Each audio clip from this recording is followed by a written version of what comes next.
One of the things that we hear in our society a lot today is love. We have to love other people. And I just thought it would be worthwhile for us to talk about this a little bit today because I don't think love is understood very well. We say in the secular world that we're supposed to love. We say in the church world we're supposed to love. And we know that we are supposed to, right? The Bible is very clear that we're supposed to love each other and that God himself is love. And we're supposed to try to emulate him and everything that he does.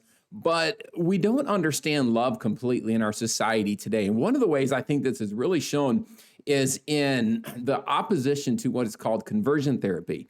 If you're not familiar with conversion therapy, basically what conversion therapy is, there's all kinds of it, obviously, but basically the way it's used today is people who try to convince someone to move away from a gay mentality or someone who thinks maybe they're a girl in a boy's body or something like that. And a pastor or a counselor or somebody, a parent, comes and says, no, let me help you work through this to help you understand that you really are who you are anatomically and everything else like that. That's called conversion therapy because in the world's eyes, they're trying to convert someone from what they actually are into some kind of a stereotypical thing or whatever.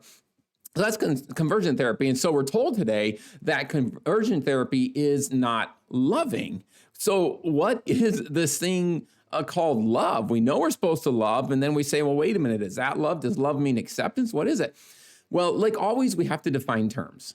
We always need to define our terms when we talk about things. And the way I see it in the world today, when we say love, it means acceptance. If I love you, it means I accept everything that you say you are. I accept what you do. I don't even just tolerate you, but I celebrate everything that you do. That's my definition of love. So this even comes into the church. You know, we need to love everyone. It means let them come in, whether they are living out an LGBT lifestyle or whatever, just let them come in. We just want to love them. We want to reach them. So that's one definition of love. But I think what the real definition of love is, according to what we see in the Bible, is doing what is best for another person. It's not just accepting everything they do, but it's actually doing the best for the other person. And I always think about the old bridge is out ahead scenario, right? You've probably heard this before. You're driving down the street and there's a bridge out ahead. Now, and I'm standing there alongside the road and I see you driving by and you're listening to music, you're texting on your phone, whatever you do when you drive, you're just having a big old time. And I have a decision to make. I could say, oh, I just love you so much. I want you to continue to enjoy your drive. Or I could say, I love you so much, I want to disrupt your fun and disrupt your enjoyment because you are going to get hurt if you keep going on the path that you're on. That, I think, is a biblical definition of love. Stepping in and telling somebody that, hey, look, you're going in the wrong direction, and I want to help you out of that. It's not accepting them and whatever they're doing. It's telling them what's right. Now, if you know anything about progressive Christianity, you see this a lot. Many people who have gotten into progressive Christianity have done it because of this thing called love. We want to love like Jesus loved, right? And we want to accept everything. And most of them have bought into the LGBTQ lifestyle, whether they're into themselves or just become accepting of it. But they want to do it in the love. We need to love in the name of God. So I think in some ways there is a point there because churches can be hateful, and we obviously don't want to be hateful. But if you were to come into my church week after week and get involved in my church, and you're living a sinful lifestyle, maybe you're cohabitating with someone, or you're living and acting out LGBT desires, or if you're trying to trans from a woman to a man or a man to a woman, you can come in like this every week, and you don't start feeling convicted. And you don't hear me say anything from the pulpit that is going to bring conviction on you, then I'm not doing my job. I'm not loving you. I might be accepting you. I might be saying, hey, why don't you just come on into the church and let's just come on in. But it's not doing anything to help you. I think sometimes we talk about reaching people, right? We want to reach people. We just want to accept them in so we can reach them. Well, again, we come back to our terms. What does it mean to reach someone? When I say I want to reach someone, is it just that I want them to come into my church, that I want to be friends with them, or am I actually trying to change something about their lives to make them more like God? That's what it means to reach someone, and to do that, we need to tell them the truth. We have some other terms that are thrown around a lot today, terms like homophobic, transphobic, and things like that. And because what they're saying is when they put these terms on us, they're saying, well, you hate the people that are involved in these kind of lifestyles. We don't hate them. but we need to stand against the sin, because if nobody stands against the sin, no one's going to be telling them that they're wrong. They need to be told that they're wrong. So eventually, maybe they'll get some things right. Just recently, I preached on 1 Corinthians 13 in our church, the love chapter, right? The famed love chapter. As I worked through, and I would encourage you to read it and really to study out. Some things really kind of jumped out at me about this chapter that I've heard talked about my whole life, memorized when I was a child. Love is patient, love is kind, love is all these things. I don't see anything in that whole passage about love accepting other people's sin.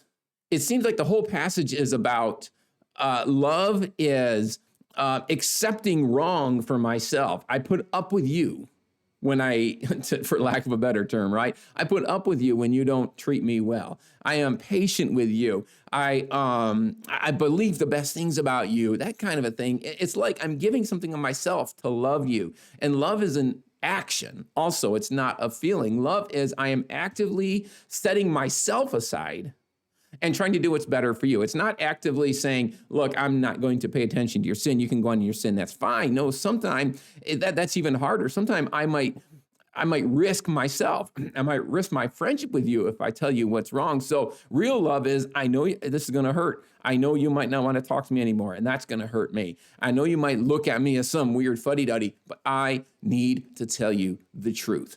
That is exactly what love is. We do that with our children all the time, right? We tell our children, you can't do that. Now, for a while, they might be upset with us, but we know what's better for them as we train them, as we teach them. We want them to grow into adults who know the parameters for their life and who can please God. And so sometimes we have to look at them and say, no, you can't do that. And that is because I love you. We have to punish them. We have to discipline and train them sometime. But one of the things that some people say is, well, we need to love like Jesus loved. And that's kind of a progressive Christian thing for whatever they believe about Jesus. We need to love like Jesus loved. He loved people. He did all these things. How did Jesus actually love?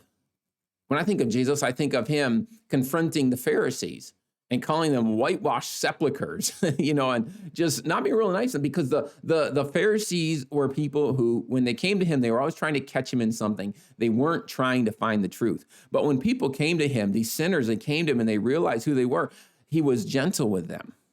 He was gentle with them because there was something about them. They came to him and they were understanding that you have the answers. He didn't condone their sin. He didn't say, oh, you just go on your sin, everything's okay, I'll just accept you in, the way that you are. He told them the truth, but he did it with gentleness for the people who wanted to listen, and he did it in a hard way for the people that didn't want to listen, such as the Pharisees. But ultimately, and we can't miss this, ultimately, Jesus gave up his life to be a sacrifice in place of our sin, the substitutionary atonement. He did that as God himself. He came and he gave up his life. Why? Because God's anger and wrath toward our sin was so great that he gave up his life for it. So Jesus was not just coming on this earth being this great example, just showing us, how we can slobber all over people with love, but he came to die to show us.